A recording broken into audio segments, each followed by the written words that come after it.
Um, okay, great. So just for everybody that's watching, I have it set so that everybody's muted right now.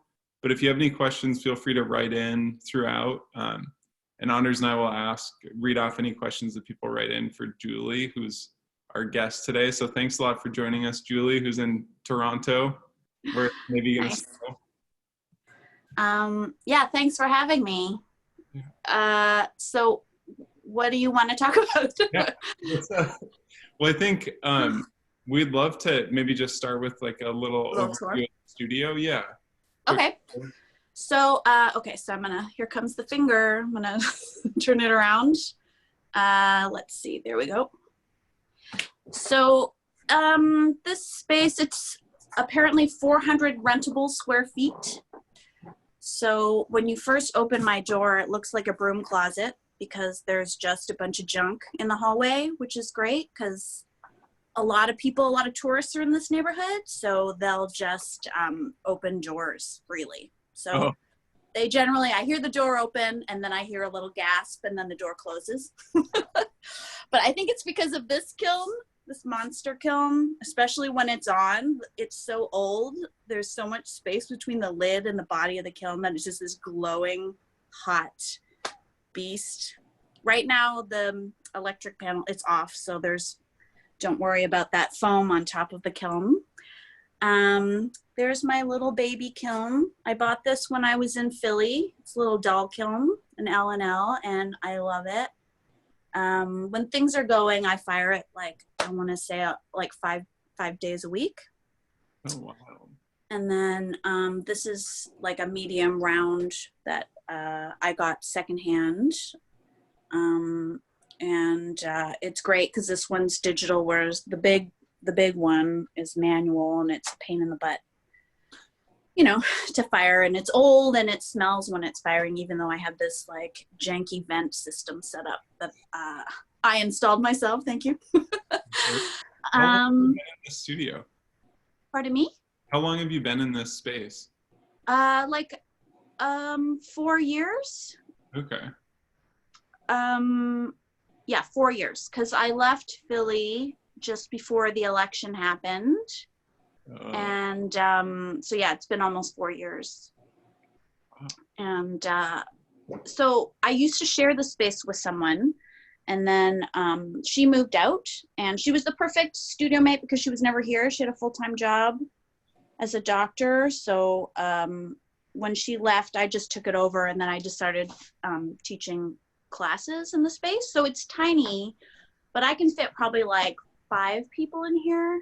I think at first I would just have like 3 or 4 students. So there's like maybe 2 people will sit here, and then there's usually a larger tabletop on this table in the center. But I took it off just because since I'm in here solo, I don't like having to walk around this giant monolithic table. So how many classes do you run out of your space? About, like, when it's busy, like 5 in a week. Oh, wow. So yeah, it's 25 students. It's a lot. It's grown a lot, and a lot of the times, I don't even have to like advertise. Like, it's somebody will tell their friend about it, and then they will tell a friend, and blah blah blah. So that's so cool. Yeah.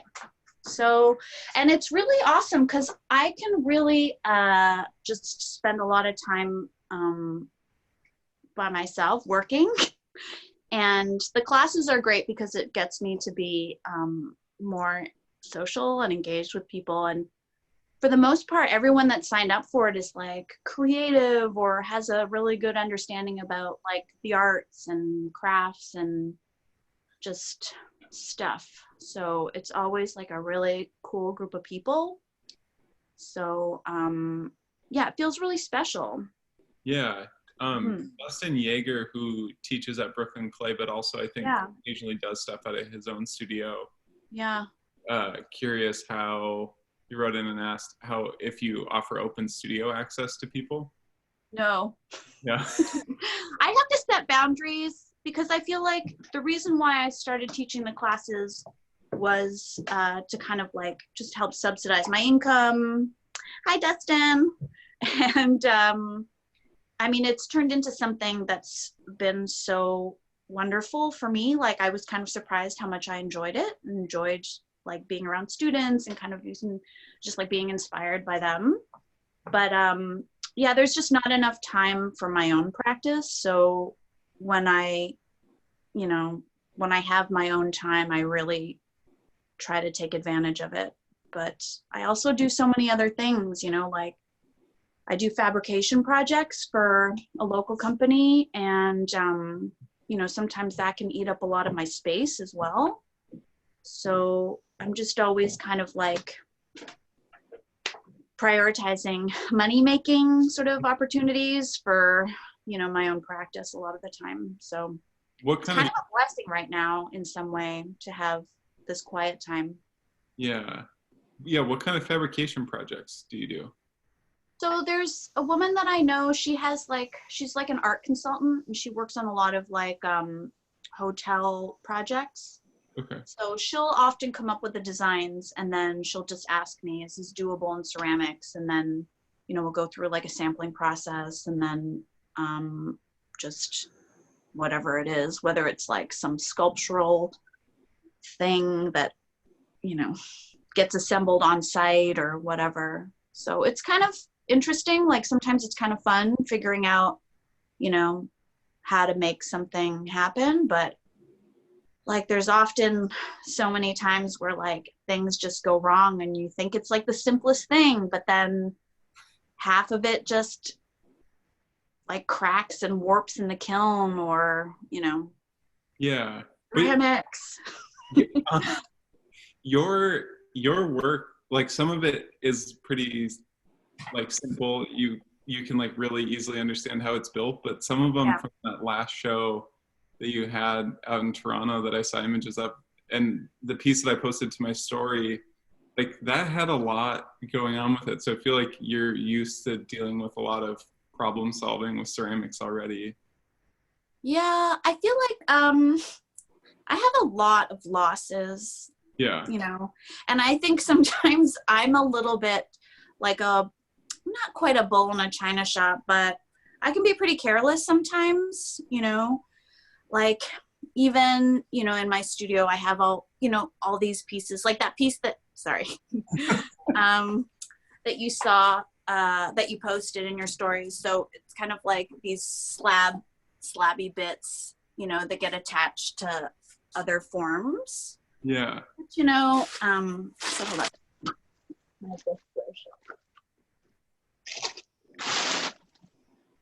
But then like in here, there's like these pieces, but you know, then there's also like little remnants that you find because you're just constantly like knocking stuff around, and like when you don't have a lot of space too, I'm just like, I think this will fit in this spot, and then you start shimming it into a corner, and then you just hear ding, Yeah. and you know, it sucks. So I feel like there's certain things I like to try, but I'm feeling like with some of the stuff that's like really detailed, maybe I need to come up with like a different way of making things, just because it's such a pain to ship, and it's, you know, it's a pain, you know, to store. Other people are super careful with it, but Yeah. me, yeah. Yeah, that's kind of I'm the same way. Like I'm so careless when I'm in my own studio just with my work by myself. Yeah. Uh, Yeah. yeah. But you get used to it in a weird way. Yeah, I guess. But uh, there's so many things I end up trashing because I'm just like, I have to glue 5 of these things back on. And I'm like, I feel like it's kind of compromised the piece a bit, you know? So then I just have to let it go. yeah. Yeah. When you're working on new pieces, are you, or like, especially if you're starting a new body of work, do you start with sketches and then sort of like work through one-off ideas, or are you working in the studio and sort of like, what does it actually look like when if you're working on a new project? Are you working on a bunch of pieces at the same time? Not usually. Like I can build and bisque fire multiple pieces and then save them all for glazing, but I won't necessarily be working on 2 pieces wet at the same time. I kind of am not the best at multitasking, so I can only kind of focus on one thing at a time. Yeah. And I'm also quite impatient, so I like to build quickly. So, yeah, I'll usually just like build something from start to finish and then start something new. And right now I feel like because this is a bit of a luxury to like not necessarily have like pressing deadlines, because so many things have been canceled in the last year. Yeah. Which I'm kind of relieved about. But yeah, so I feel like it's giving me some time to really just slow down. I also only have so much clay. Our clay suppliers have closed. So I've actually started building stuff and then being like, this just really isn't working. And instead of like seeing it through the bisque fire, I'll just break it down and then start over. Because, yeah, maybe sometimes I just don't give up on something in the building process that I really should. Yeah. You know? So you're going to have the most refined work that you've ever made coming out of this? I don't know about that, but but it is good to kind of like really stop myself and like feel like if I think something's going in a weird direction to just like stop. Yeah. And then, you know, maybe cut something off and then keep going. So, yeah, I want to be more focused, whereas I think since grad school, I've kind of relied on just sort of being intuitive, but I think I'm just sort of anxious and rushing through things sometimes, whereas now I'm maybe just slowing it down and trying to make better decisions. I'm a late bloomer. I'm a slow learner, you know, hence why I don't still have my full driver's license. Did you go straight to Philadelphia after Alfred? No, after Alfred, I applied for a bunch of different residencies. So I went to Valoris when I was done school. And then shortly after that, I went to Berlin and I did a 3-month residency there, which I loved. And then I came home and shortly after I went to Philly. So I spent 4 years in Philly, which was pretty great, but I feel like I was really hustling when I was there because I had like a weird visa and I couldn't work. So I had to really rely on sales. So that's when I developed like a wholesale jewelry line, and I did a little bit of work with Anthropology when I was there. And yeah, I was just like working constantly. Do you make the jewelry out of your studio space as well? Like, is that, so your studio really it's got a lot of different pieces, moving parts inside of it. So there's like the Classes? Yeah, the classes, and then the jewelry and the fabrication, and then just your own work. Yeah. Yeah. What that, I mean, that, because I think that's such an interesting thing during this time too. So many people are figuring out what they can do with what they have. And so have a little bit of space and like some materials around, and they're trying to figure out ways to make it profitable. Yeah. I think that's sort of like the biggest secret that I've learned is like condense your life and as many things as possible, like into your studio as you can. It seems like you've set up such a efficient space for all the different things you have going on in there. Yeah, like, and I think, thank you. It's a good model. Yeah, it's not often that people have that much stuff going on in there. And like, the benefits that I've had from like working in a space, working in Brooklyn Clay and then doing my own work is that you can, even if it's just checking up on things, you're always like in tune with like what you're doing. Yeah, I feel like for me, no matter how much space you give me, I'll eat it up. you know, like, and so when I took over the space, I'm like, wow, I went from using like about a third of the space on my own to like, I didn't bring anything new in here, and it just all spread out against the walls. And then I was like, oh my God, like, I don't know how this happened. Like, it was like a clown car of stuff that was, you know, in like a third of the space before. But yeah, so I basically go from like floor to ceiling in here. There's quite a lot of stuff. And I was actually supposed to move studios this month, or sorry, in April. And then I decided against it just because, you know, I wanted to like have a larger space so maybe I could host bigger classes and teach fewer classes, you know. But yeah, I just feel like at this point, who knows what's going to happen and when that's going to start up again. So yeah, we'll just see. But I feel pretty grateful that I was working so much last year that I have a little bit of savings to kind of keep me going, so that if I don't have an income for the next couple months, I should be fine. And so I just want to kind of relax, not feel overwhelmed, you know, and just try and make stuff and try and make good things, you know, not just push through it, because the process of making stuff, you can get into it and you can just feel like it's meditative and kind of do the same thing. So like at first, that first month was kind of horrible. And I was trying to finish up a fabrication project because I was like paranoid I wasn't going to get paid for it.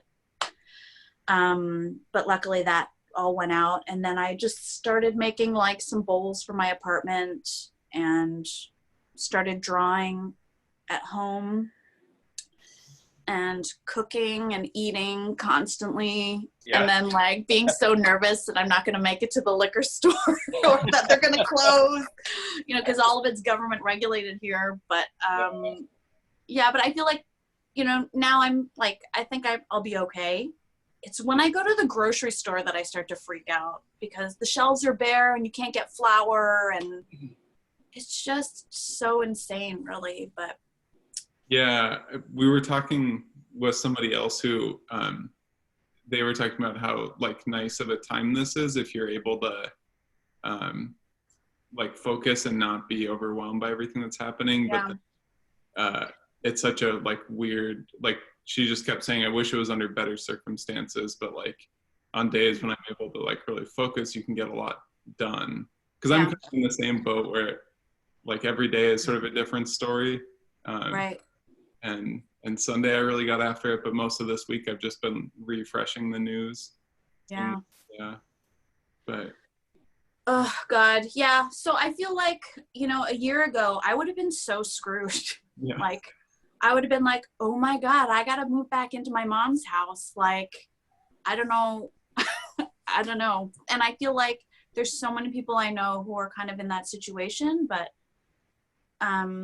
at least here in Canada, like I feel like we've been getting like some support from the government, which has been nice. Yeah. Like financial support. So I think that's really kind of given a lot of people a lot of relief, you know. But you know, even in terms about like trying to monetize my studio and my practice, like to be in the studio, like, you know, every couple months I think I should go back to school and like become an electrician or, you know, study something like dental hygienist or something like that, because this is so stressful sometimes, you know. Sorry. You can just like you can edit this out if you want. But just being real. Yeah. You know? Yeah. No, this is good. I think it's because it is it's cool to see all the different like little facets that you've been able to set up. Yeah, Jen Wadrick, who owns BKLYN CLAY, wrote in and asked what you're working on right now. Like, were you getting a day in today? Pardon me?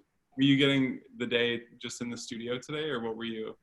Yeah, so I'm actually working on some more samples for this fabrication like person. She just wants to see some samples, so I'm carving some weird abstract flowers for her. And they're literally like, she has the design and I just fabricate it. So that's something I'm working on today. And then I fired my standing person that I was building last week. So this guy came out of the kiln today. And so I've been wanting to do like figurative work for a while. I just kind of couldn't figure out how to get back to it. So if you look on my Instagram, there's a couple other pieces that are like in the same vein of like those skeleton forms. I'm gonna bust this for sure. So this is actually an outline of a person. I don't know if you can see it. Okay. And then it's got sort of like these leaf foliage stuff attached to it. You know, so sorry. I don't know if that's making you guys all wonky. No, but there is one. So I'm trying to move slowly. Yeah. Over here. I don't know if you can see that yellow one. So that's the same idea where it's just like the skeletal outline and then just building off of it. But like I said, with these leafy things, I'm constantly breaking them. So I gotta kind of come up with something else. But like this is essentially like a line drawing, you know, of a figure. And then trying to build off of that. And I kind of was just sort of like goofing around, and I kind of like that it reminds me of like neon lights, you know, like that could be a fun project possibly in the future, but let's see. So like, I'm guessing a lot of the work is coil built, right? Yeah, pretty much everything's coil built. With, you know, with the pieces like that piece that you posted on your page, like that would have slab attachments. So, and then these are a couple pieces that I'm working on right now. And so, a lot of the times, because I kind of can't see what the colors really look like, I'll fire it partway through. So this I fired 06, and then I'll continue glazing it and then fire it up to cone 6. Do you use Mako Stroke and Coat? Yeah, I do. I love them. Me too. I noticed you had a little bottle of the green, something green on your table there. Yeah. Irish love. Because the wide firing, the wide firing range. It's amazing. Yeah. That's a good tip though. I haven't used that one before. Fire it to a low temp so you can see part of it. Yeah. And then I'm so bad because I'm always trying to get, and they're always so generous. Like if I do a workshop, but I'm not good at documenting during the process. So then at the end, he'll donate glazes and send them to like Lil Street, or in Miami, I did a workshop. And then I'll send photos, but there'll be like other stuff in the shot, like Amico stuff and Duncan stuff. And he's just like, we can't use this. And I'm like, oh God, I'm so sorry. But anyway. Yeah, but I do love Mako. Yeah. Mako. Jen wrote in and asked if you are making with drawings in mind. And I was sort of wondering that too, because so much of the glazing is like very painterly. Do you have sketches like in the works? Or does the glazing come after the form? The glazing usually comes after the form. So I kind of look at it as 2 different stages, but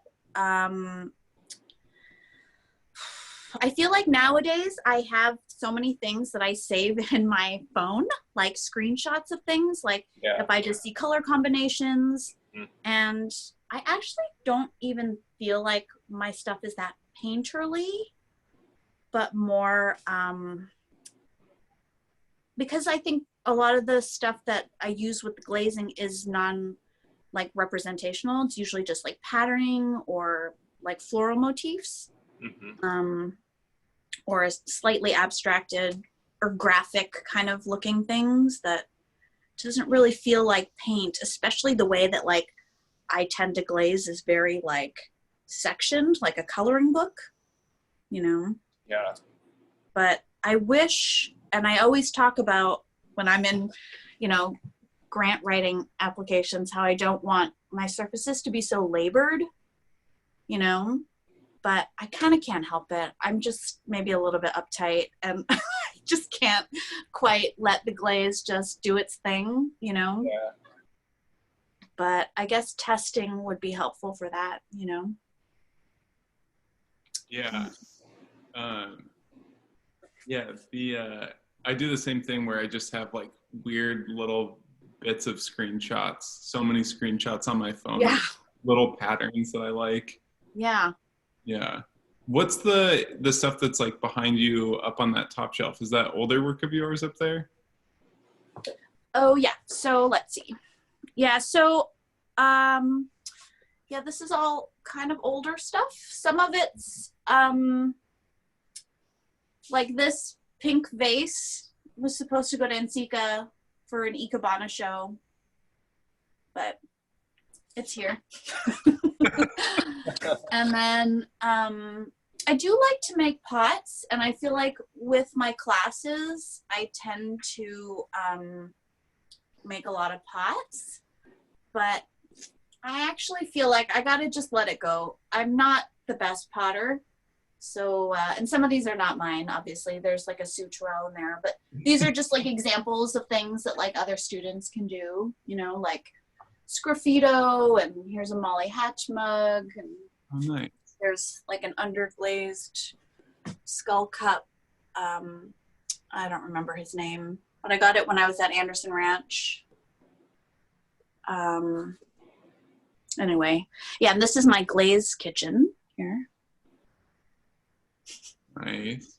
Yeah, and then just lots of storage under the tables as well, you know, but lots of reclaim that I never get around to doing anything with. I was going to just throw it all away. Oh my gosh. But then I decided in these tumultuous times, you know, I better hang on to it, because who knows when I'm going to be able to get it again, you know?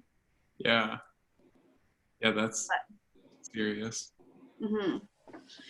And here's some more older stuff in the, well, I think I already showed you, but just like things that, sorry, it's not out.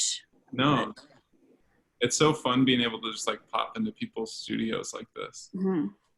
Yeah, and then here I pulled up, this is my rack of pipes, some samples and things, you know. Man, those look so good. Are you hand building all of those? No. So, well, these are all slab built, which just feels crazy to me because they take so long to make. Yeah, it is crazy. Yeah. And then these are slip cast. And same thing with these guys, slip cast. But yeah, that's pretty much it. I feel with the pipes, I started doing them because there was a big like weed company that asked me to run a workshop here. And then it was actually super fun. So then I thought for 420 last year, I'll host one in the studio, and it was really popular. So I ended up doing that a couple times, and then I just started making my own, but yeah. I don't know. Yeah. Yeah. We unfortunately had to cancel our 420 workshop as well. Yeah, it's a bummer. Yeah, but maybe you could do it. Workshop. Ooh, that's beautiful. I'm at BKLYN CLAY casting a bunch of these so that we can have our workshop. It's going to be, you know, Dean Roper? Oh, I know that name. His Instagram is super chill and cool. Oh, yes. Yeah. Right. Yeah. So now we're trying to figure out like a glaze your bong thing. Yeah. When we get you should back. do like paint your own workshops kind of. Yeah. Or like even when I do the pipe workshops, I actually like weigh out the amount of clay that they use, and they just form it around a dowel. And then they can add stuff to it. They can shape the dowel, like the tube of clay, and then feel like there's still a lot of options. So you could even like pre-package stuff and do a drop off maybe, or they can pick it up. Yeah. Yeah, totally. Julie wrote in and said, do you use Tucker's clay? Just FYI, Sounding Stone in Winnipeg is still shipping clay, smiley face. Oh, really? Yeah, I do use Tucker's clay. I use a lot of Tucker's. Yeah. But I feel like I have enough clay to keep me going for a while. And then I do think things will probably start opening up maybe in June, you know, even if it's just shops or, you know, I don't know. I don't know what else. Yeah, I don't think gyms will open. I don't know. Unless it's like one-on-one trainers or something maybe, but. So now that you have so much time to make stuff in your studio, do you have any like big plans of things that you're going to try and knock out? Well, I do need to purge in here because if I do want to move, I knew a big purge was coming. I just, I tend to procrastinate. So, you know, if there's space for it, why get rid of it? Just leave it there, you know. Yeah. But I do feel like I should just start dumping stuff, you know. But I mean, I guess I could do glaze testing, but I think I'm just gonna do one piece at a time, just, you know, see how it goes. But I am getting into the painting. I'm liking painting at home. Yeah. What sort of things are you painting? So I'm basically doing a bunch of drawings similar to the Wiggly Man, and then just figuring out like, you know, how I want to break up the surface. Because that's generally how I approach glazing is like, how can I break up the surface here, you know? And so. And do you do it on paper beforehand? Is this like the normal process or? Yeah, sometimes, yeah. I'd say most of the time I'll do like a quick sketch just to kind of map out like, you know, proportions. And then even sometimes just like take Crayola markers and just color in to see like which combinations kind of are most exciting or whatever. But if I don't do that, I'll tend to use like every color I have on one piece. And I remember once Jordan McDonald was just like, can't you just like, do you have to use all of the colors? And I was like, yes, I have to use all of them, you know, but. Did you two go to school together or was he in Philly? He was in Philly. We overlapped a year at Alfred, but, and he's from Toronto. So I remember him from being here, but we didn't really know each other. He went to a different school, but yeah, but in Philly, we had studios next to each other and he's super funny and so smart and yeah, so kind of also like restrained, you know, like maybe it's not restraint for him, but for me, it would be like, what? A little bit of blue, you know? Yeah. Yeah. It's like black, white, and a little bit of blue. Yeah. Maybe he's using a little oil spot right now, but. Yeah. But it always looks so good. And I feel the same way sometimes where I'm just so envious because I spend so much time being like flame orange or real orange. Yeah. And then those like crazy little grids that you're doing, you know, I mean, it's a completely different aesthetic, a different approach, but you know, sometimes it's so nice to see people who are so kind of free. Yeah. You know, like, Becky Chappell was also in Philly at that time. And her work is so amazing and so like inventive and, you know, colorful. Yeah. I had known about her work for a little while, but I feel like I came across it again recently and it's just gotten like so much better even in the past couple of years. And do you look at a lot of, like you said that you're really into pottery and the forms that you're choosing, a lot of them, I mean, these new figures are not so much, but a lot of the forms like have pots in them or like sort of based off of pottery forms. Yeah. Well, I think because I coil build, you're basically, you know, creating a shell, you know, so you're always aware of the volume of something. Whereas somebody who builds solid, to me, is more kind of like in tune with like mass, and, you know, it has a different feeling, you know? Yeah. Yeah, and I'm just so into the process that, like with slip casting, I've tried it because I've wanted to be able to like produce multiple forms quickly so that I could focus on the glazing. Yeah. But I actually prefer the building. Like the building part is always my favorite, you know? So if there's no joy in that, then I don't want to do it. I'm still like a child a little bit, you know, if I don't like it, I don't want to do it, you know? So building solid, waiting for something to become leather hard, and then cutting it up and hollowing it out just sounds horrible to me. Yeah. You know, or just a process I wouldn't like. But yeah, so I feel like sometimes I'm maybe not as focused on the end result. Like I do like the process to kind of like take me somewhere. And, you know, like with this wiggle guy, I didn't know he was going to be well, she has breasts, so well, I don't know. It could be either or. You know, I didn't know what was going to happen, but I feel like if I'm going slow enough and I can kind of see where something can take a different turn. I used to always build so quickly that the bottoms would be drying out by the time I got to the top, especially on larger pieces, that I would never have time to go back and like build on the form. Yeah. You know, so I just feel like I have a little bit more control now, like with being smart enough to like wrap things up as I'm working or whatever. But yeah, I always feel rushed. So it's nice to kind of feel a little bit slower right now.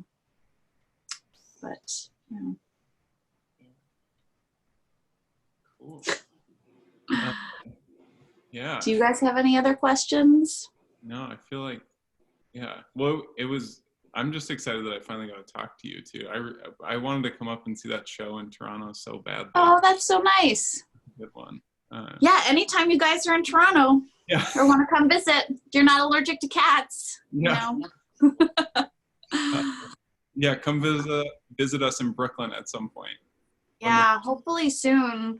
I've been wanting to get back to Philly for so long. I thought I was going to maybe go out there this spring before moving, but you know, it's just all hell broke loose, it seems. Yeah.